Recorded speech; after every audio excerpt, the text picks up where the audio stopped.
Positive thinking won't let you do anything. I get so annoyed when I hear some people enthusiastically stand up and say, man, with positive thinking you can just do anything. Just believe it, and man, think about it positive enough, you can do it. I believe that's ridiculous. See, I'm 60 years old. I don't care how positive I got. I could not whip a boxing champion. I don't care how positive I got. I could not play football in the NFL or the basketball in the NBA. I don't care how positive I got. I couldn't perform major surgery on you and have you live. Nor could I give you a lecture on nuclear physics. Positive thinking won't let you do anything. But it will let you do everything. Better than negative thinking will. Now, I know that for most busy people, getting regular exercise is about as easy as climbing Mount Kilimanjaro. But it can be done. You've just got to have a plan. You've got to set some goals, because it's just as difficult to reach a destination you don't have as it is to come back from a place you've never been. Unless you have definite, precise, clearly defined goals, you will not realize the maximum potential that lies within you. And this applies to every aspect of your life, not just to exercise. Now, here's some steps you can take towards that end. First, identify your goals, and next, set a deadline for reaching them. Make a list of obstacles you have to overcome to reach your goals. Identify the people who can help you overcome those obstacles, and make a list of skills you have and those you need to achieve your goals, and then develop a plan. Now, a word about goals themselves. There are 7 different kinds of goals. There are physical, financial, spiritual, career, family, mental, and social. And these 7 types of goals share several characteristics. First, to be effective, they must effect change. We must have some big goals, because thinking big creates the excitement necessary for accomplishment. Second, you must have some long-range goals so that short-range frustrations don't stop you in your tracks. Occasionally, circumstances do arise that are beyond your control, and oftentimes obstacles such as market changes, sickness, accidents, or family problems can be pretty intimidating. But by keeping your eye on the prize, you will find that the excitement of winning that prize will carry you through the tough times. Third, if you don't have daily objectives, you qualify as a dreamer and not as a doer. Dreamers are fine, provided they build foundations under their dreams by working daily towards them. Often, the difference between the great and the near great is the awareness that making it big means working every day towards our long-range objectives. And 4, your goals must be specific, not vague or general. If you want a new home, for example, know every detail of that house. How many square feet, number of rooms and bathrooms, the shape of the living room, the type and kind of lot, its location. If it's a car you're dreaming about, picture the make, the model, the color, and every option you want it to have. You see, if you want to reach your goal, you must see it, be able to smell, to touch, and to taste it. Know how it looks and what it feels like in your own mind. Before you can reach that goal, you see, it is true that whether you think you can or think you can't, you are generally right. Step number 6, you need to feed your mind with the good, the clean, the pure, the powerful, and the positive. Let me ask you a question. If I were to come into your living room one day with a pail of garbage and dump it on your living room floor, what do you think you'd do? I bet I can answer the question. You would either get your gun and say to me, now, Ziglar, I'll bet you can clean that up. Or you'd get on the telephone and you'd call the police. Or you'd whip me as long as I was there. Those are things you would probably do. I mean, and then for months you'd be talking about this crazy guy came in my home, dumped garbage on the floor, ought to shot him. As a matter of fact, I wish I had. But we could clean the garbage up off your living room floor. But what about the garbage that we dump in our mind every single day? Einstein said that it takes 11 correct inputs to overcome one incorrect input.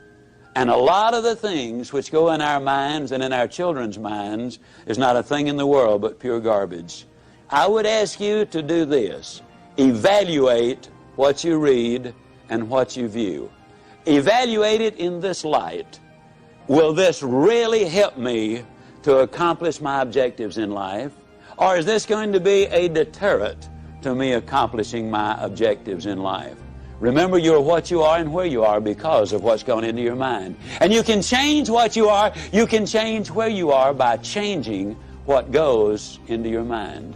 Now, as you probably suspect, I'm an absolute enthusiast about the cassette recorder. I believe it's the most fascinating educational tool that we have in our country. I was a visiting scholar for the University of Southern California for 2 years. One of the things they discovered was that if you live in a metropolitan area and drive 12,000 miles a year, that in 3 years' time you can acquire the equivalent of 2 years of college education. You can learn virtually anything you want to know about finances, foreign languages, the Bible, how to set goals, how to close sales, how to plan your life. You can learn so many things while you're there in your car. Feed your mind. Second thing I would encourage you to do is start reading something good every day. Did you know if you read 20 minutes a day and you're an average reader, that at the end of the year you will have read 20 200-page books, and that the average American only reads one good book a year? Think of what an advantage that will give you over the competition in whatever field you're in. Now, who does these things? Well, Mary Kay Ash of Mary Kay Cosmetics told me that she would never get in her car without a cassette that she could listen to while she was going somewhere. H.L. Hunt, worth $3 billion at his death, listened to cassette recordings until after he was 80 years old. Wallace Johnson, one of the co-founders of Holiday Inns International, over 80 years old, tells me he listens every day and reads at least 2 good books every month. Alan Bean, one of the astronauts who walked on the moon, told me that the astronauts on their way to the moon and back, and please understand, these people have the best self-images, the most clearly defined goals, the most positive mental attitude. They're the most confident, competent people as a group maybe that our country has. But these people were listening to motivational recordings on their way to the moon and back. And what a delight it is for me to be able to say that some of the recordings they were listening to were fantastic. You need to feed your mind. Now, a lot of times people say, yeah, you know, when I'm down in the dumps just a little bit, I really enjoy listening because it gives me a lift.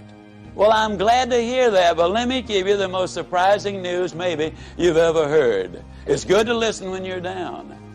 But, folks, the ideal time to listen is when you're sky high. Let me tell you why. When you're down, sometimes you grab at straws, and sometimes you grab the wrong straw. Also, a lot of times, and here's the real benefit to listening, it triggers your imagination, stirs up all of the stored information which you already have in your mind, and a lot of the good ideas then come forth. But if you're too down to accept them, then you turn away the very best ideas of all. Listen when you're up. And then with those endorphins popping, and they do pop as a result of listening to good motivational recordings, when you listen then and new ideas pop in your mind, it generates even more excitement. Here's what we've discovered.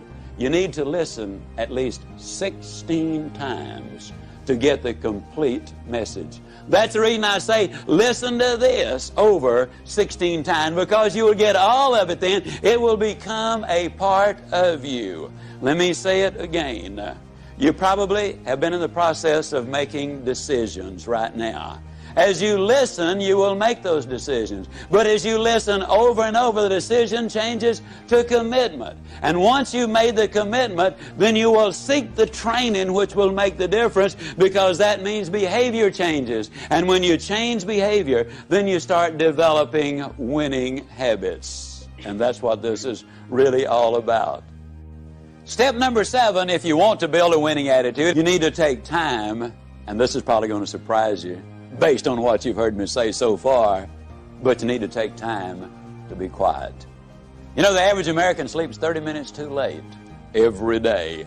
And when that opportunity clock does sound off, they hit the floor, in a dead run. They scoot past the kiddies' room on the way to the kitchen. They bang on the door, and they say, "Get up, kids, we got to go to school now. I don't have to tell you again. We were late yesterday morning. Don't want it to happen again." And they scoot on back to the kitchen. They plug in the coffee maker in the toaster, and on the way back by the kids' room, they bang again. Now, what I tell you, not going to have to tell you again. They scoot in, they get dressed real fast. You know, they shave and apply their makeup, and by then the kids are up. They rustle them into the den, and they set a bowl of cereal in front of them, turn the television set on, running their mind and their body all at the same time. They gulp their breakfast down, they hop in their car, and woe be to that person who dares to pull in on them when they've got the traffic jump on them. It will be too bad for them if they do. They hustle down, they drop their kids out, they rush on down to their work, and they're busy all day, and in the evening they come home and repeat that process, and by the time they get ready for bed, after watching 3.5 hours of television, they are exhausted.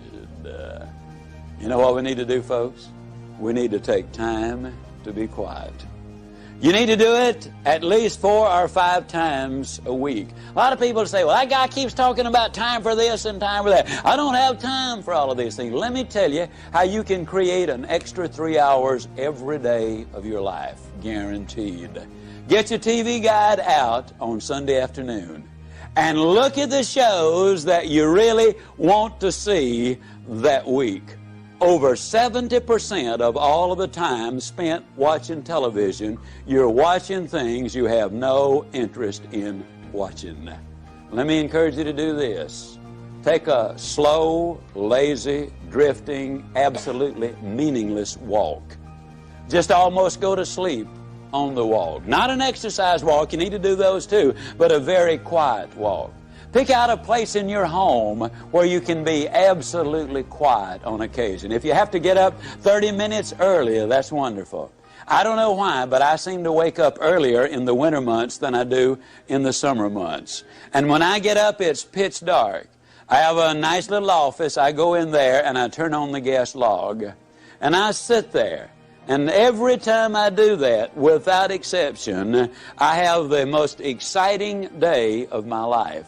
I simply run through my mind the things I'm going to be doing. As you plan the day, as you think of all of the things we've got to be excited about, it really does renew your energy, and it gets you excited about the day. Now let me tell you something.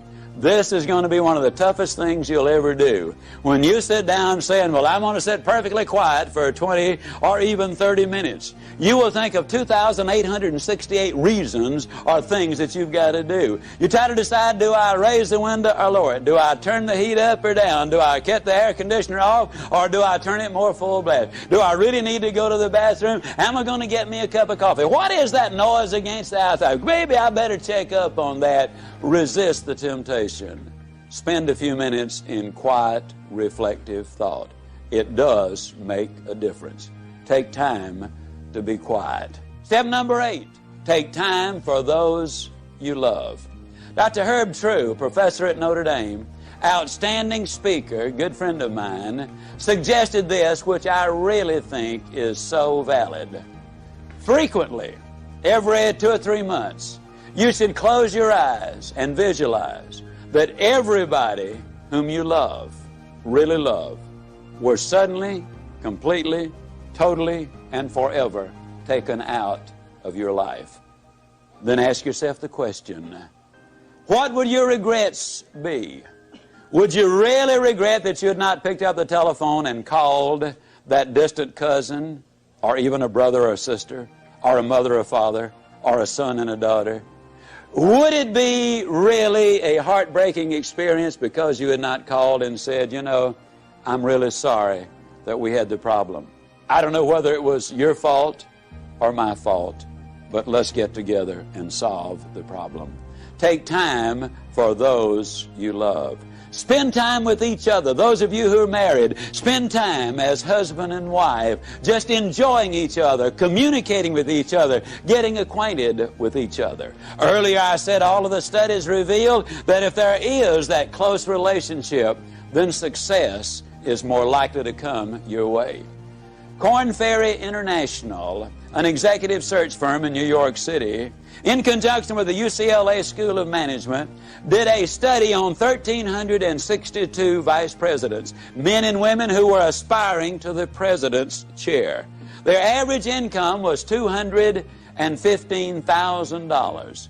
They had spent an average of 15 years working for the company, and the most lucrative of them, those who had the highest paying of all the jobs, had 2 or fewer jobs in their lifetime. They were loyal to their company. 87% of them were still married to their one and only mate. 92% of them were raised by 2-parent families. But the story has even more. They said they considered integrity the most important characteristic in their success arsenal. 100% of them said hard work was absolutely necessary. 89% of them had 2, 3, 4, or more children. 71% of them also said that if they had more time, they'd spend it with their wives. 50% said with more time, they would spend it with their children. Incidentally, the average one worked a little over 50 hours each week. So they're not working those 80 and 90 hours a week that a lot of people might think they are. And they're living a balanced life. 89% of them also were either Catholic, Jewish, or Protestant, and their faith apparently had some meaning to them. U.S. News and World Report did a study of the millionaires in America. There are now 1 million of them. They said the typical millionaire has gotten that way because he's earned his money or her money over a period of 20 to 30 years. They do work about 50 hours a week. They're still married to their high school or college sweethearts. In other words, the family is intact. Incidentally, a couple of other little things you'll be intrigued about this. They discovered that less than 1%, and the implication was it was considerably less than 1%, of all of the millionaires in America earned their money in music, radio, television, the movies, and all athletic endeavors combined. Considerably less than 1%. Intriguing, isn't it? Also, they discover there are far more salespeople who are millionaires than doctors. And me being a salesman, I kind of related to that one. I thought it was neat. Now, what does all of these studies really say? These studies say that if we can build that relationship with those we love. Now, your family might simply be mother and daughter. It might be father and son. It might be husband and wife. It might be brother and sister. But you know who you're close to. The better you get along with the ones you love, the more likely you are to be successful in whatever else it is you do.